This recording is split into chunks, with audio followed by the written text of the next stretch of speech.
If you've been online in the past 2 years, you probably heard this song all over the place. I be doing weird shit when I'm alone. Bitch give me head like she fell asleep on the phone. That song is called Brace Yourself by Zenorachi. Now, Zenorachi uploaded a couple TikToks explaining the misfortune that would follow once this song went viral. It brought me to a real deep depression because it's like, why me? Like, you work so hard for something just to get nothing out of it, basically. The song that was supposed to get him out of the mud left him stuck in it. Now, while you could say Zenorachi is a one-hit wonder, one thing he's not is an overnight success story. I spent a year getting to the point where I'm at. Because he explains working for years prior to making that song and having no food, no money, no bitches, no gas, just one microphone that he would use to practice rapping daily. One day, he would go on YouTube and look up Energy Beats, who's very popular with the Detroit beat genre, and he would find the beat that would change his life forever. Now, Brace Yourself, the song, is gaining a lot of traction on TikTok, and all the Skibbity boys and the W Yacht girls are making videos to it, and the labels, they looking at him like easy meat. They look at a young, inexperienced artist and they're Birdman hand rubbing and drooling over the fact that they're gonna sell this guy a dream and kick him to the side and take his money. Now, Zenorachi was aware that the industry is very shady, but the labels did what they do best, and they sent their A&Rs and their lawyers to sweet talk him into a deal. And Zenorachi actually ends up signing a single deal with a distribution company under Columbia Records. Keep in mind, a single deal is not the same as a regular publishing deal because a single deal only gives the publishing company the right to exploit one song, contrary to a standard deal which would include previous and future albums. Now, up until the point of signing the deal, Zenorachi claims that he had only made $3,500 off the song and has yet to see a single penny after he signed. And I asked myself, why is that? We can never know what the contract truly looked like, so we have to make assumptions based on what we know so far. And what do we know? Number one, he didn't purchase the beat exclusively. I had to buy the lease because I couldn't afford the exclusive at the time. But that means other rappers and very known rappers used the same beat as him. And number two, the beat uses part of a song by Charles Aznavour, which is an old French musician, and the song was never cleared prior to release. And what does that mean? That means that the label could have used that situation as leverage to get him to sign the deal, because if he didn't, the song could get taken down entirely. You see, when you use a part of a pre-existing song, you have to get in touch with the artist and their label in order to get it cleared, which is something that is very difficult to do if you don't have the connections that big name labels do. And another thing independent artists don't have that labels do is money. Artists that get sampled won't just clear the sample out of generosity. They want money, and a substantial amount at that.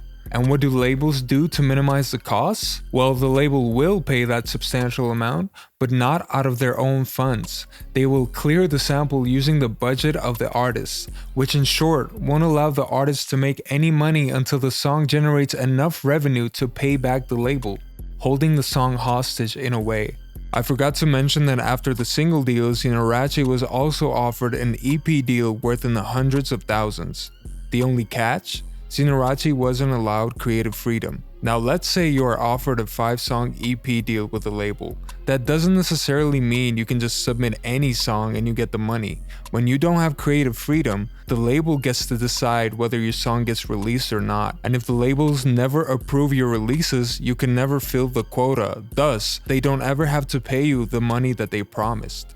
They can just put you on the shelf for your career to collect dust, which was the case with Mr. Zenorachi. After the immense frustration of not only struggling to get paid, but also not being able to release any songs, Zenorachi decided to break loose from the contract and walked away with only $20,000 instead of the $300K they promised. By the time he got back on his feet, TikTokers and their short attention spans had already moved to the next trend. Zenorachi couldn't keep the momentum going and has since then struggled to generate any buzz for his new releases. So what's the main takeaway from all this, and what can me, you, and young artists learn from all this? Well, for one, in this case, I feel like the beat was more popular than the artist. People weren't driven necessarily to Zenorachi or his brand or his lyrics or his voice. They were more there for the beat, which could be said for many songs. But I feel like this was on the extreme case where people were just there for the beat because it was just super hard and people were making TikToks with it. And yeah, I think to this day, the instrumental itself has more videos made to it than any of the songs that are out with it. Second point is, don't get eager to sign.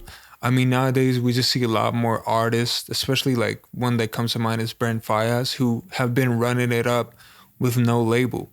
And basically, labels these days won't do that much for you as they did back in the day, because now you have most of the tools to do all the things yourself.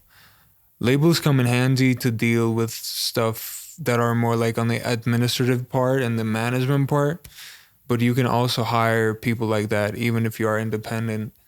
And if you have an uncleared sample like Zenorachi did, I mean, the worst case that's gonna happen is, imagine you get 5K plays on the song. The guy you sample won't even know you even had a song out.